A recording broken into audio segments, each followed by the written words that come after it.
class, both in front of me and from wherever you are watching our class tonight. Hope you had a wonderful, meaningful Thanksgiving, and hope you missed us, missed being with us. I missed being with you. But we're glad you're with us tonight. We are on page 8 of our 33 notes, coming to an end, those notes.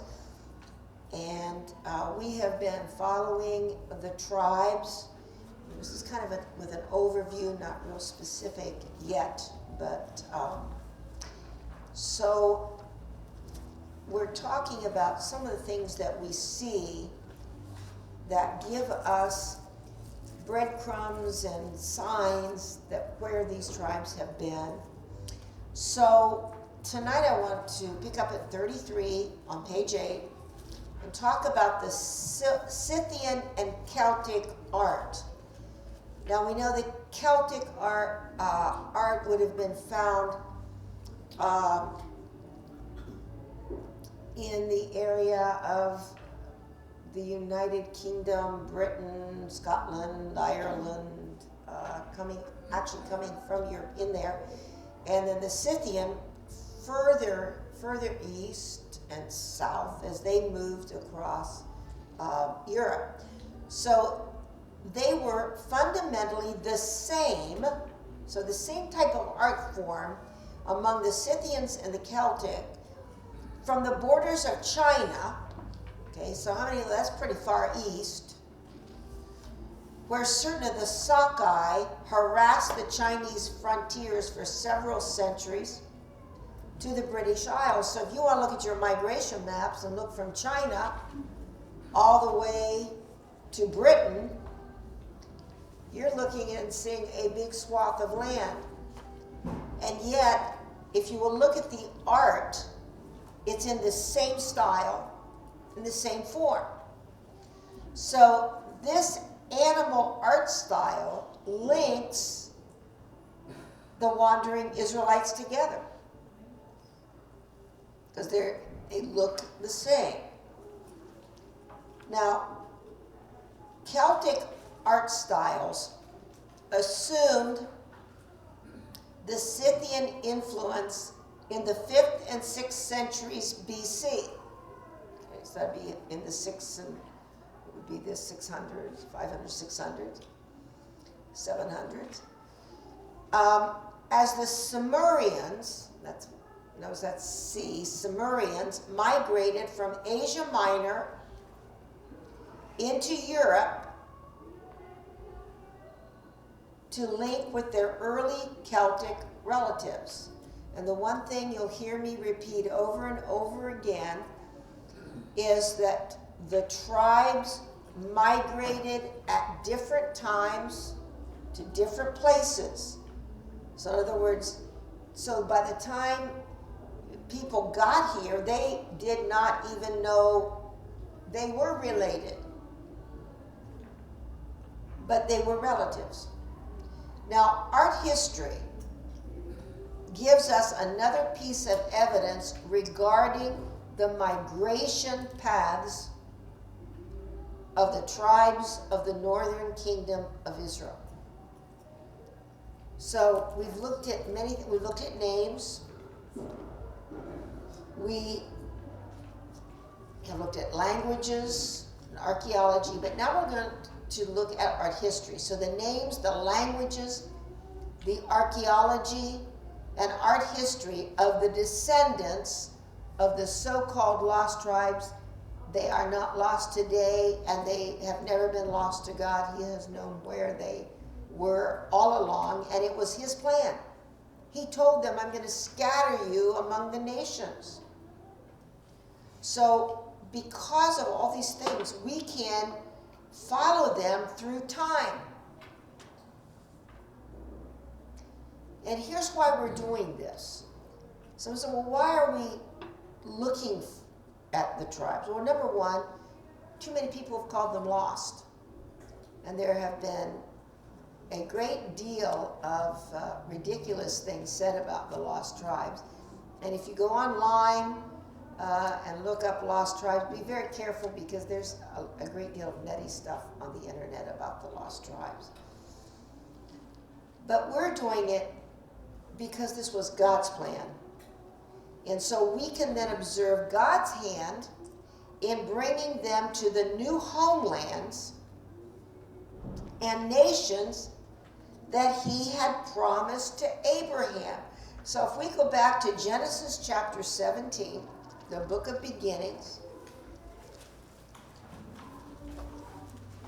and look at verse 4,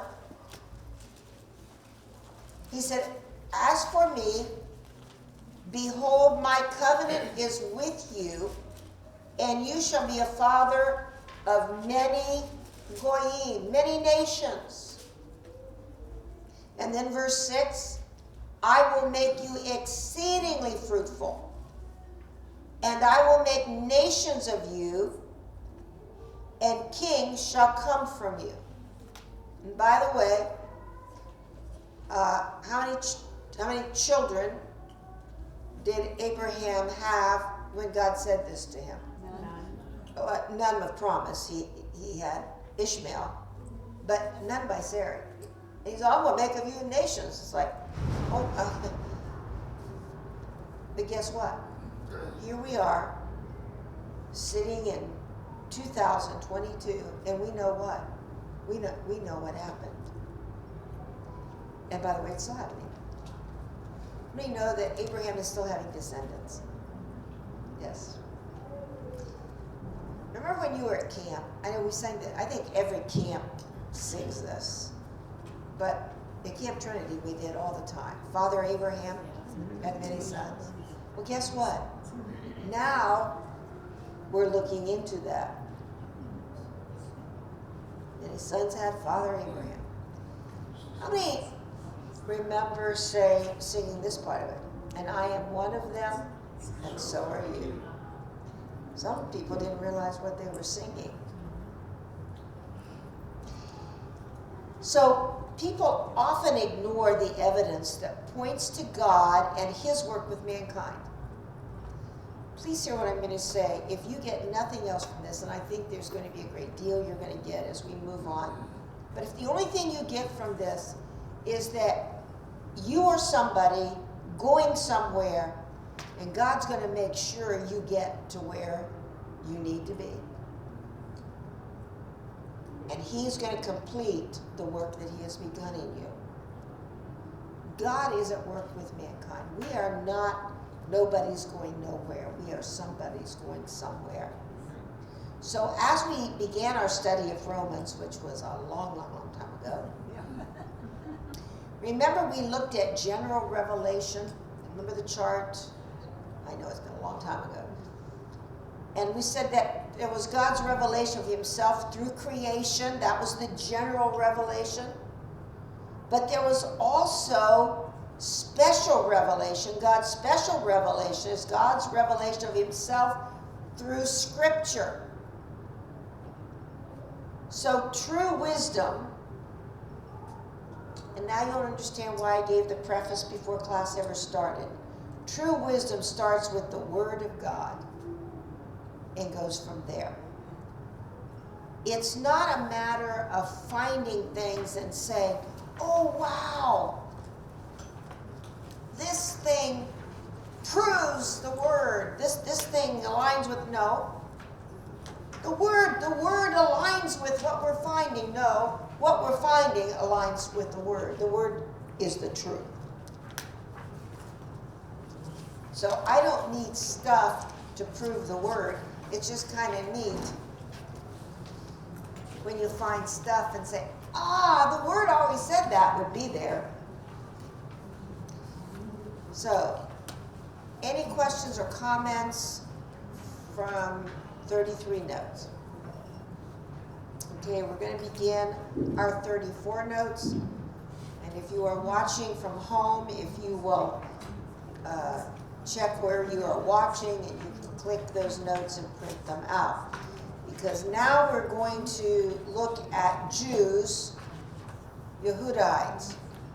And here's one of the problems most people just lump everything. They lump Israel, they lump all the tribes, and they just put everything into a basket and call it Jews. How many know that's not true?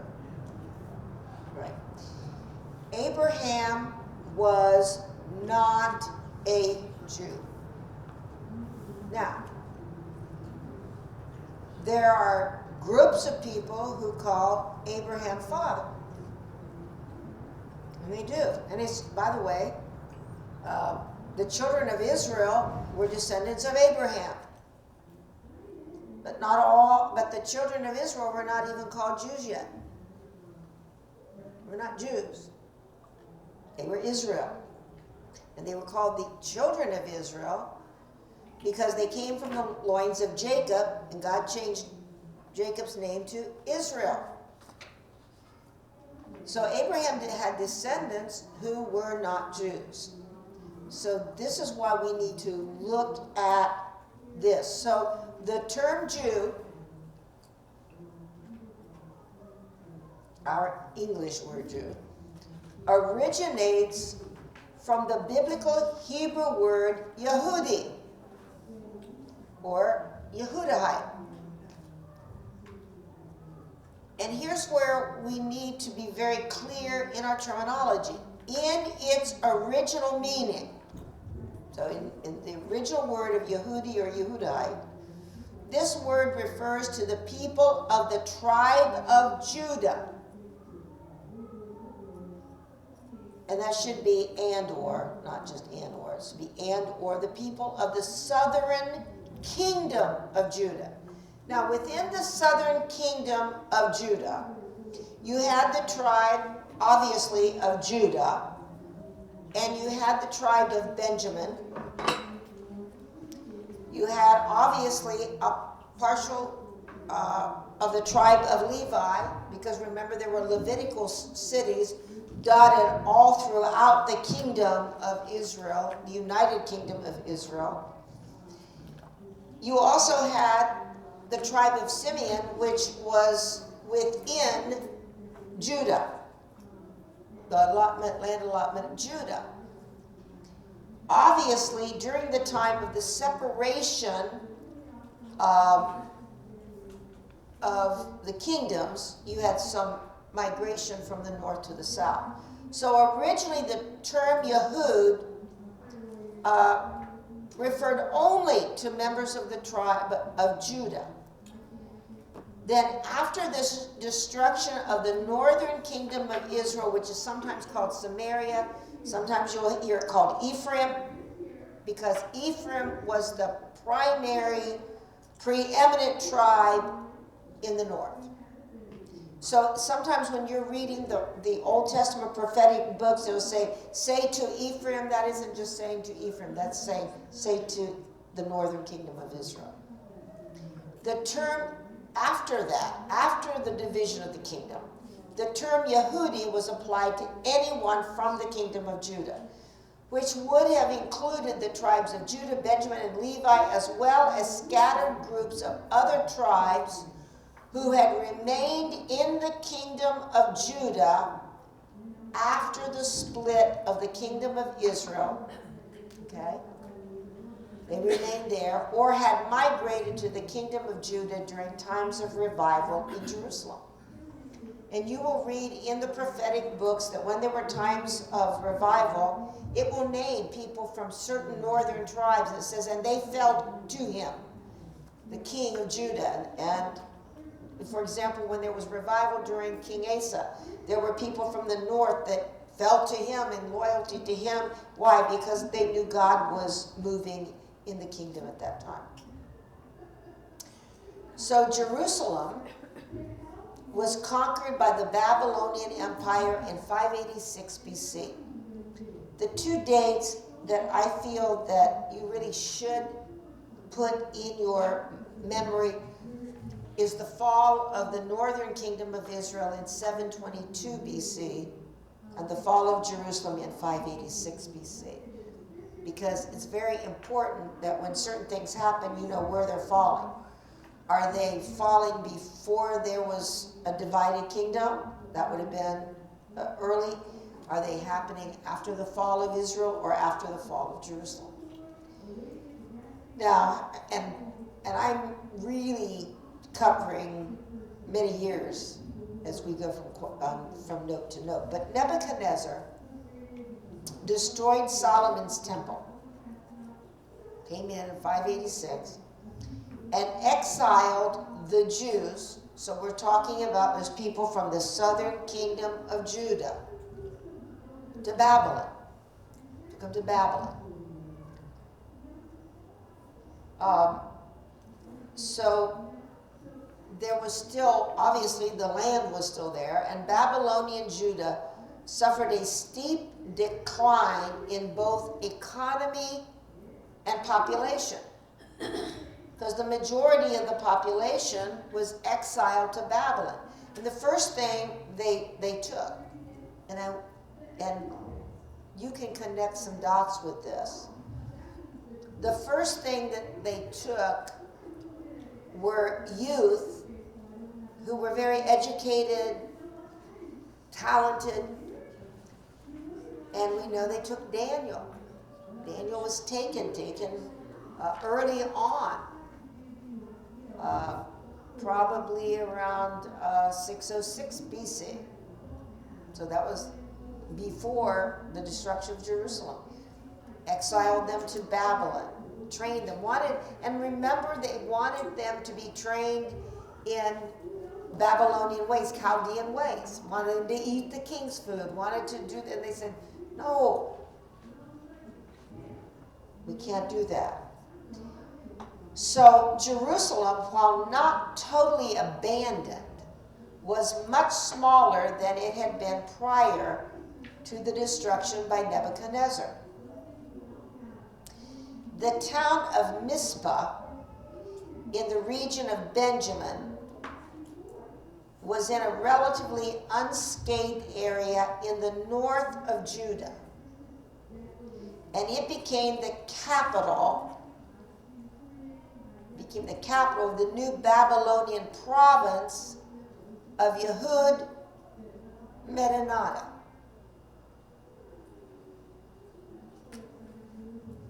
So, and again, what were they doing? They were trying to take away the identity of the Yehudites, replace it with Babylonian identity, call it with Babylonian names, and put their culture, stamp their culture on it. Yes, Nicole? Of which one? Two? Okay. Nebuchadnezzar destroyed Solomon's temple and exiled the Jews to Babylon.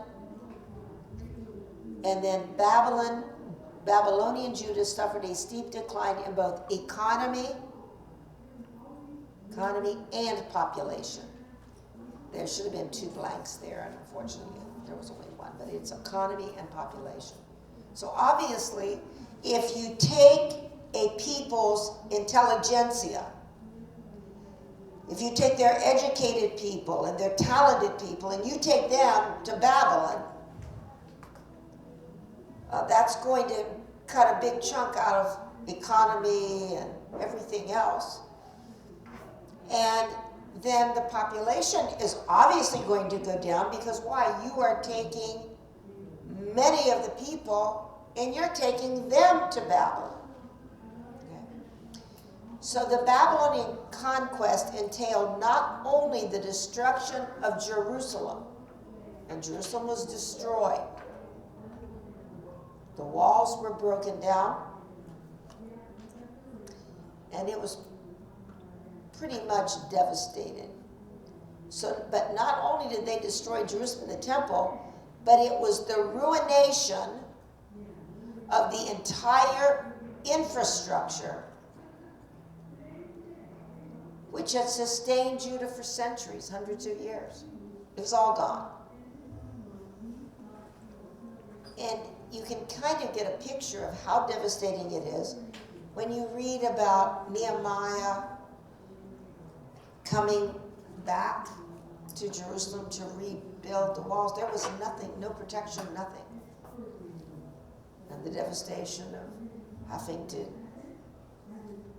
dig out, even the water channels. It was pretty devastating for the people, even those who did come back. Now, in 538 BC, Cyrus the Great of the Medo-Persian Empire conquered Babylon and took over its empire. And that becomes very interesting too when we look more and more at the tribes. Persia, today called Iran, you're going to begin to see some connections there. And I would simply say much of what we are seeing happening today has a relationship to that. Because there was one people, I'm going to give you a hint, I'm just going to give you a hint, and hopefully you'll want to stay tuned. It won't be tonight, by the way, I don't even know when we'll get the full of this, but I will tell you this. Remember when we were looking at Dan, and where Dan went, briefly, you had a certain group of people. But when we begin to look at another group of people, you will see that they were called by a name, E-R-A-N.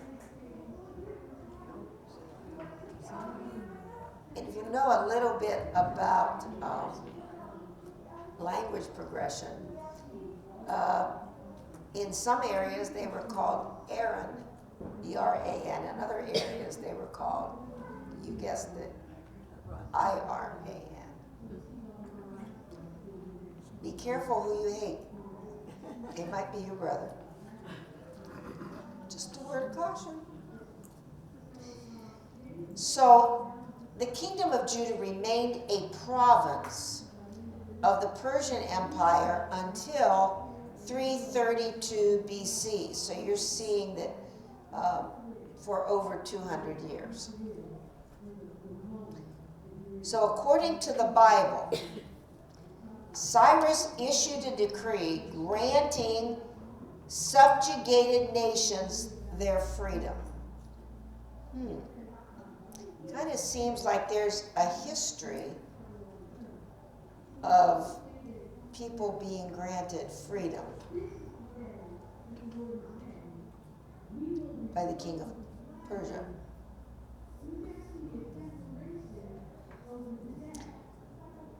Jewish exiles in Babylon, including 50,000 Judahites, and by the way, only 50,000 returned.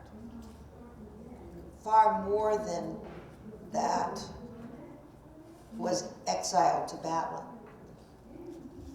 And how many know they and their descendants are somewhere, right? Okay. But 50,000 returned to Judah to rebuild the temple in Jerusalem. Then there was a second group, and this time only 5,000 came. And they were led by Ezra and Nehemiah, and they returned in 456 BC. And yet it was only in the middle of the next century, in the 300s BC, that Jerusalem again became the capital of Judah. So you can see here, even with the Yehudites, not everyone returned back to Jerusalem. And they didn't come at the same time, and some of them, and they came hundreds of years apart. So the completion of the temple ushered in what is termed the Second Temple period of Jewish history. That's why, because you have a Second Temple.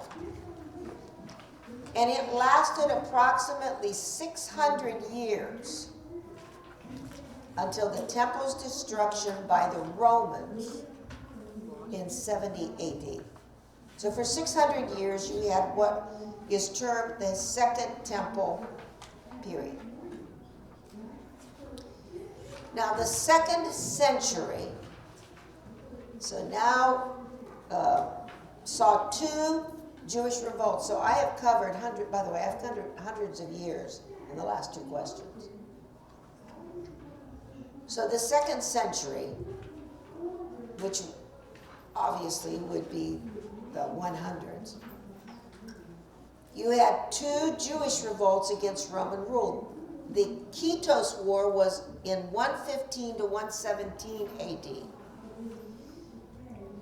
And why are we looking at this? Because you're going to see scatterings now, because we've looked at the migrations of the northern tribes, which, by the way, they migrated hundreds of years before. But they continued to migrate to different places even at this time. Their descendants are still migrating. Now you're going to see greater numbers of Yehudites, or those you refer to as Jews, migrating. So when that war happened in 115 to 117 AD, you saw Jewish diaspora communities in North Africa. So now you have them moving into North Africa, Cyprus, and Mesopotamia rise up against Rome. Why? Because these people had migrated there. And now you find them rising up against Rome. So after being defeated, the rebels fled to Judea.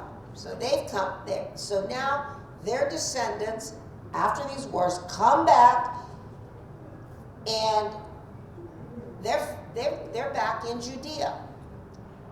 And so the Romans pursued them, capturing Lydda and executing many of the rebel Jews.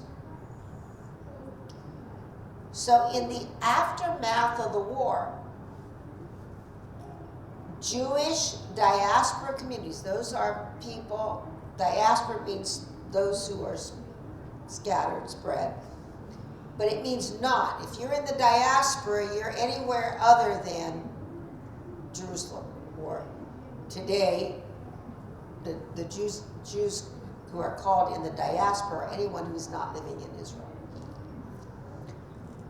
So you had all of these Jewish diaspora communities, and they were involved in the revolt. So they were gathered up, and they were expelled to the eastern edges of the Roman Empire. So now you have what? You have people who are legitimately called Jews being what? Exiled. Forcibly migrated. Now, in the period of 132 to 136 AD, so what I want you to begin to see is, you've got all the northern tribes, and they're still migrating. Their descendants are still migrating. They're going primarily northwest. Some are going east, far east. Far east. And I might tell you, even south. So they're still doing it, and now do you begin to see the Jewish people, legitimately Jews, Yehudites, now guess what they are doing? They're scattering. They're moving. So in the period of 132 to 136, the Bar Kokhba revolt took place. And this fierce rebellion was led by Simon Bar Kokhba, whom many Jews erroneously thought was the Messiah, and obviously he was proved not to be. And so the Jewish rebels again regained temporary independence in Judea. And it was very temporary. Very temporary. An independent Jewish state existed for such a long time, a whole 2 years.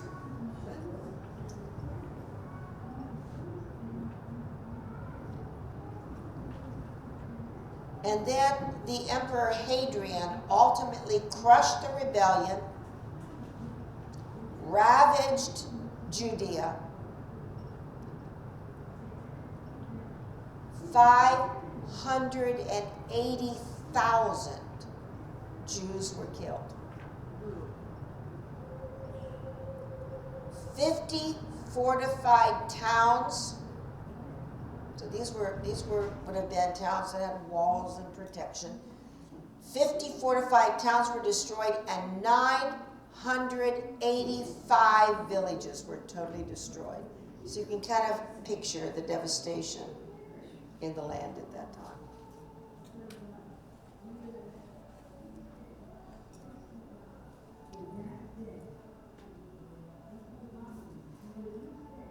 So the Roman suppression of these two major revolts, here's what happened. Because you look at devastation, you look at your towns, your cities destroyed, there's nothing there. So what are you going to do? You're going to migrate, absolutely. So now we see more migration. So that suppression of the revolts led to the growth of the Jewish diaspora. So they're growing, they're moving, and they're growing, and they're going to be larger Jewish communities other places at the expense of the population of Judea. So what's happening? Well, the population of Judea is going to go down, right? Because you've already killed 580,000 people. And then the people that said, we're getting out of, we know the situation, we're getting out of Dodge, we're moving. And they did. So you have a very small population still living in Judea. Many Jews taken captive by the Romans were deported from Judea. So then the few that are left there, some of them are being taken by the Romans and sold into slavery. So you've had 580,000 killed. You've had more flee, growing the numbers in the diaspora. And then Josephus wrote that 97,000 Jews were sold into slavery. And 30,000 were, that should be not departed, well, they departed, but they were deported to Carthage. Carthage, C-A-R-T-H-A-G-E, Carthage. And Carthage encompasses the area of the modern countries of Morocco, Tunisia, Algeria, and Libya. So we're talking about what area? North Africa. And many then Jews fled to other areas in the Mediterranean region. So guess what? Now they are migrating, and they're going to different places. Some are being exiled to different places. Others are leaving on their own and going to other places. In 131 AD, Emperor Hadrian renamed Jerusalem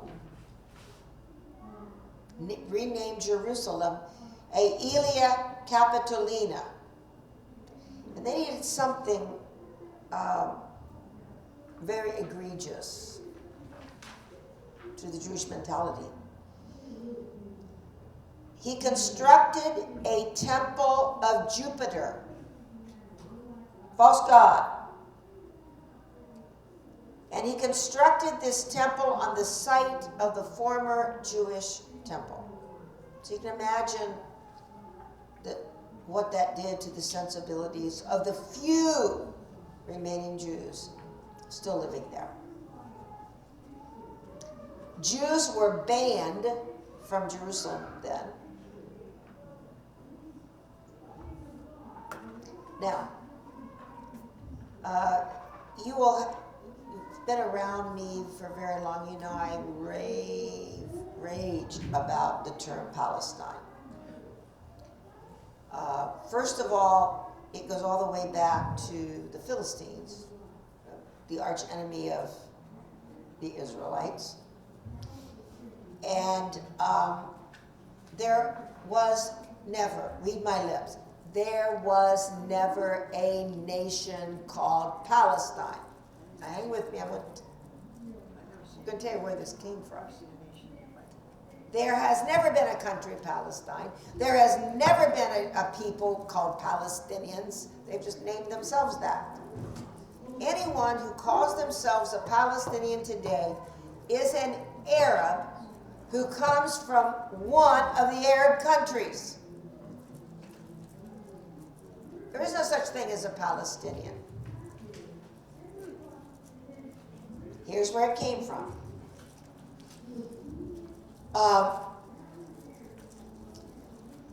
He called, then Jews were banned from Jerusalem, and Judea was renamed Syria, Palestina.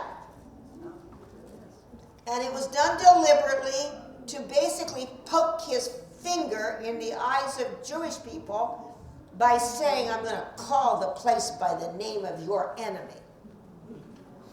Okay.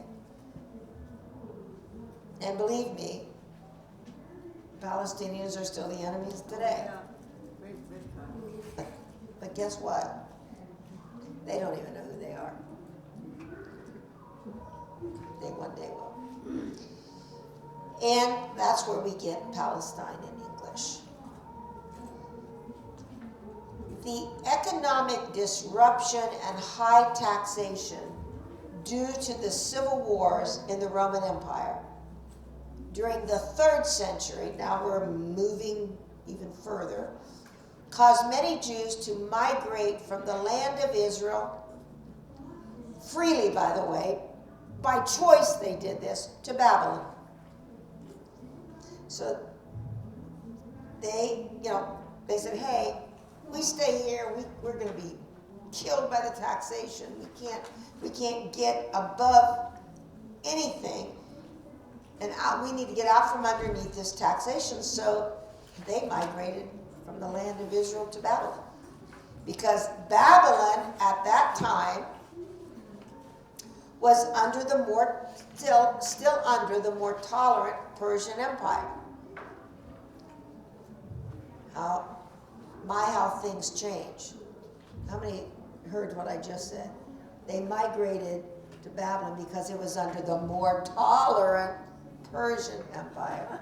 Not exactly the situation today. Ask a woman in Iran. An autonomous Jewish community existed in the area of Babylon. Let me ask you a question. Think about this.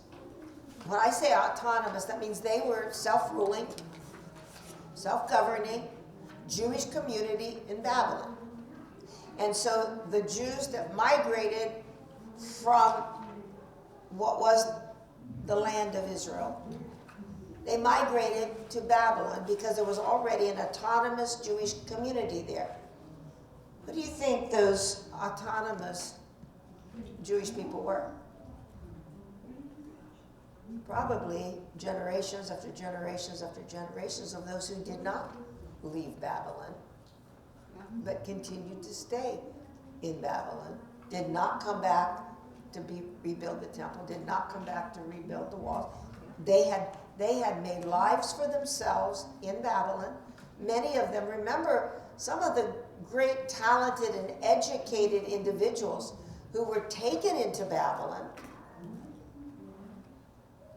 rose to become great people in Babylon.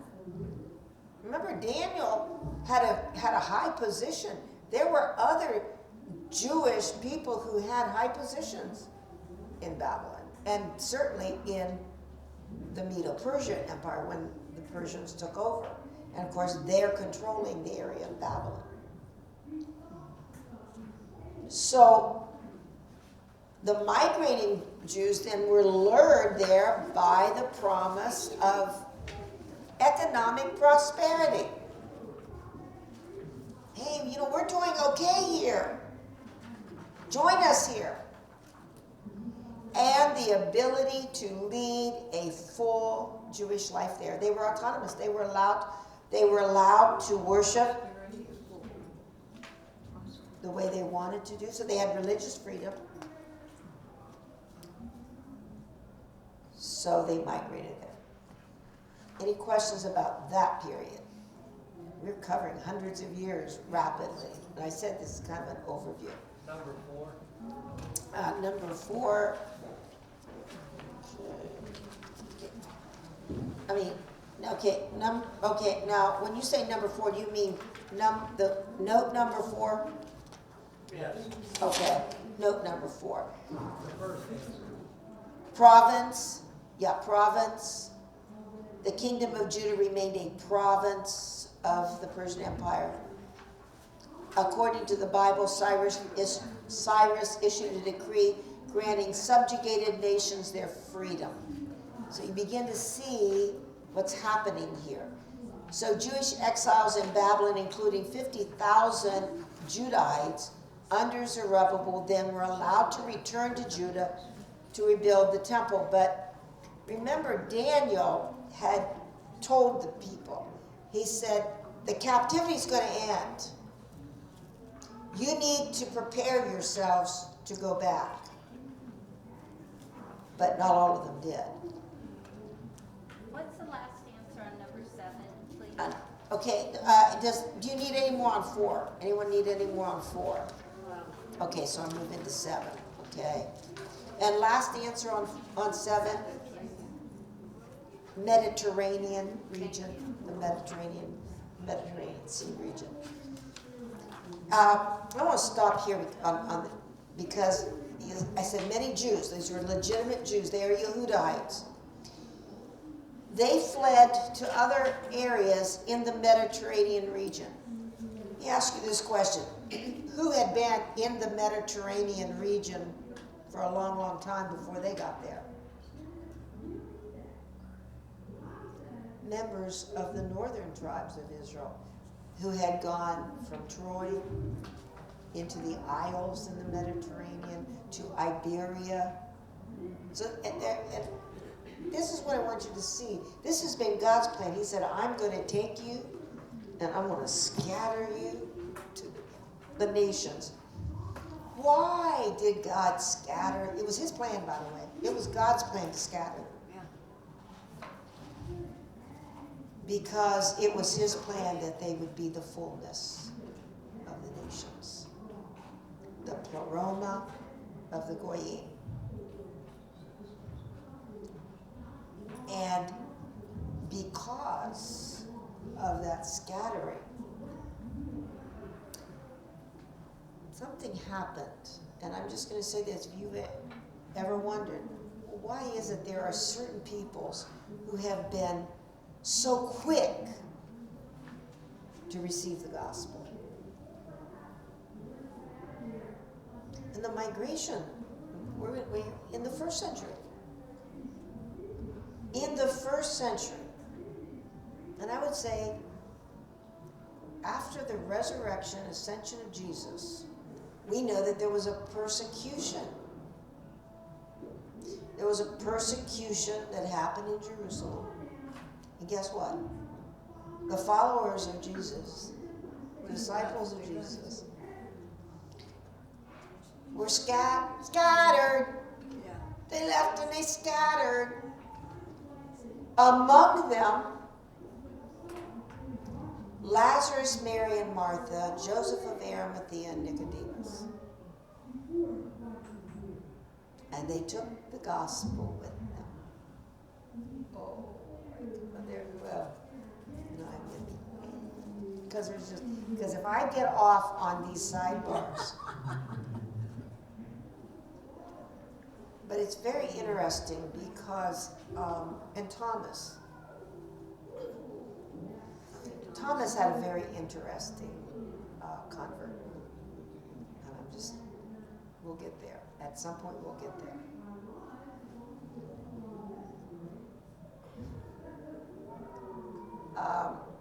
But his convert, and we believe it's not in the Bible and it's not in church history, but there are some very seemingly accurate documents and journals of this. That prior to his death, Thomas traveled to a certain area to interview a certain person who had come, not with two others, but probably 1,000 plus. And then basically informed this person about Jesus. Now they had seen Jesus. This person had seen Jesus once before. I may know who I'm talking about. Okay, let me say this. He was a baby. And this person, one of these individuals, had come because they studied stars. A king, a new king was being born. Think about it. All they knew was it was a king. And it was the king. And there's a king born, and we're going to come because we know that what we're seeing in our realm of knowledge. See, there are people that don't have full realm of knowledge. But in their realm of knowledge, they came because they said, this is a king. And this baby is a king that's going to change the world.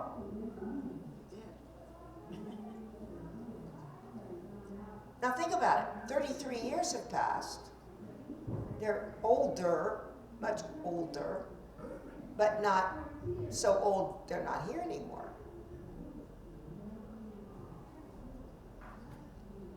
And so Thomas, the disciple, Jesus takes the gospel. He wants to talk to him. Well, wouldn't you, if you were living and you heard that there was someone living and this was one of them that came and then, but understand something, you knew you went there, but understand there was no internet then. Well, think about it. We are so used to what? Something happens in Israel and I can see it happening right now. Right?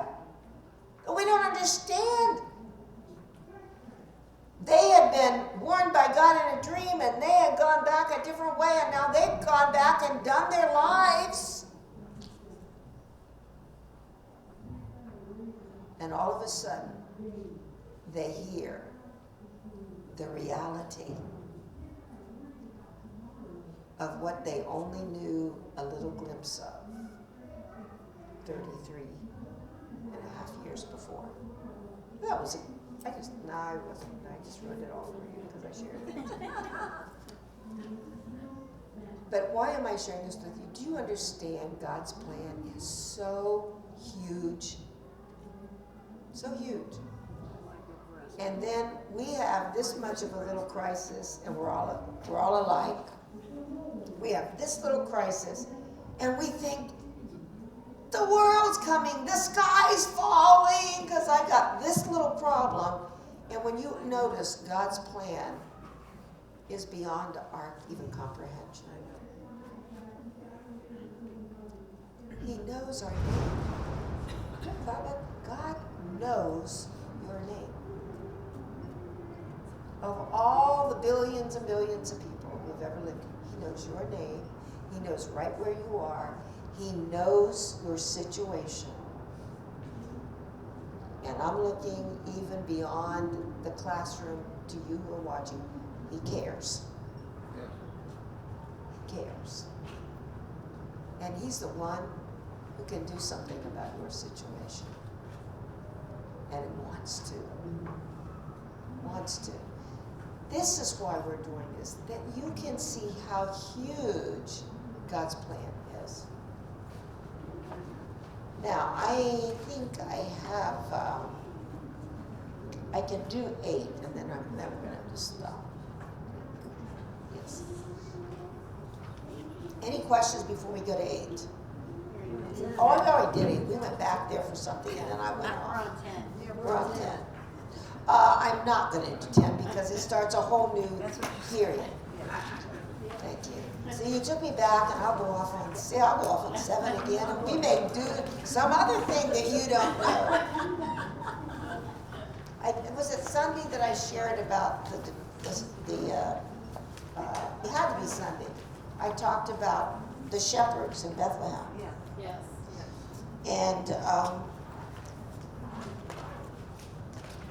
interestingly enough, that's one, I have to admit, that was one of the, actually I love Israel no matter how we get there, even on a bumpy bus. That's what somebody told me. They said, well, the bus was pretty bumpy.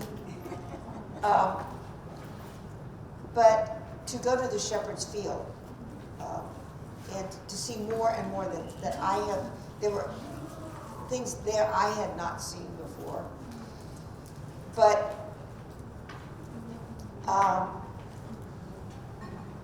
many know who the shepherds were that the angels appeared to? 1, 2, yeah, those Sunday people. How many do not? You know they were shepherds, but you don't know who they were. Okay.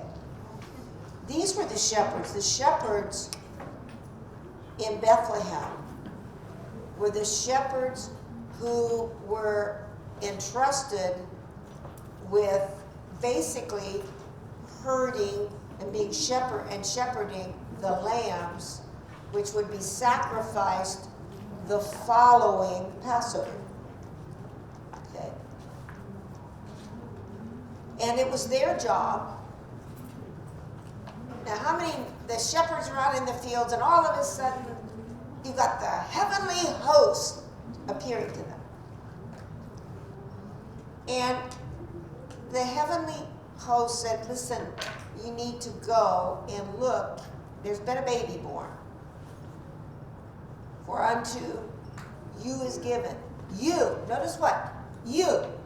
Not to the, not true, he was given to the world, but understand, to you is born. You see, we quote it, and there is so much in that one little line. For unto you, who? You shepherds, you special shepherds that have a special task. For to you is born this day in the city of David, the special city, a Savior who is Christ the Lord, the one. And you shall know. Why? He's a one. Because you're going to find him wrapped in swaddling cloths and lying in a manger. That had great meaning to these shepherds. Now, not only did they have a whole host of angels appearing to them, but it was the words.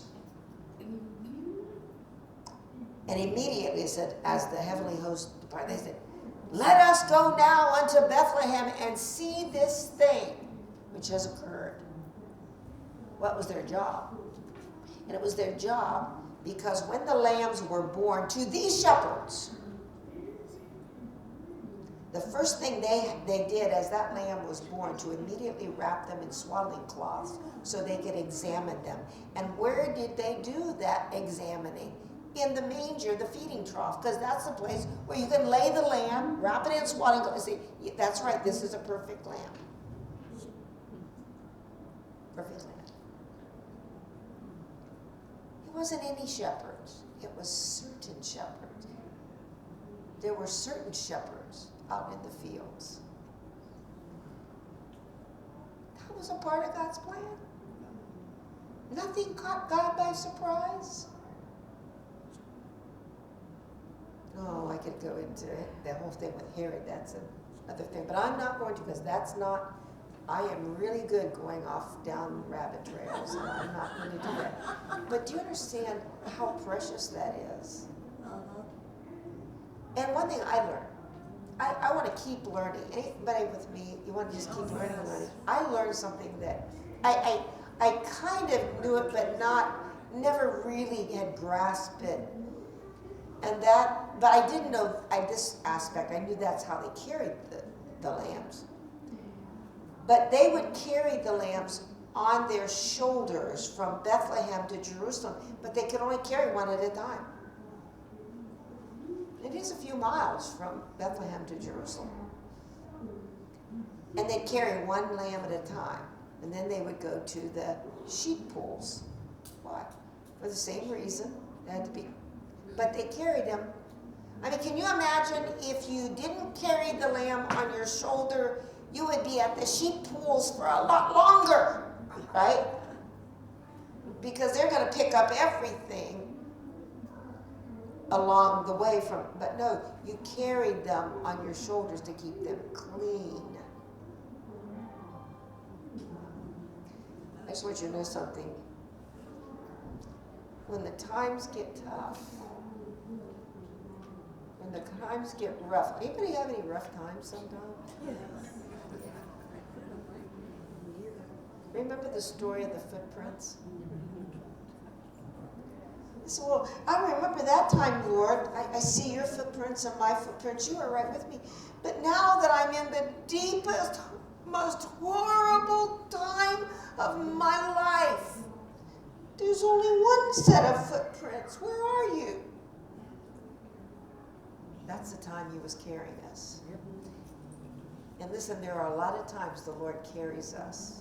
That's why the picture of the Good Shepherd that you see, he's got a lamb around his shoulders. He wants to keep you.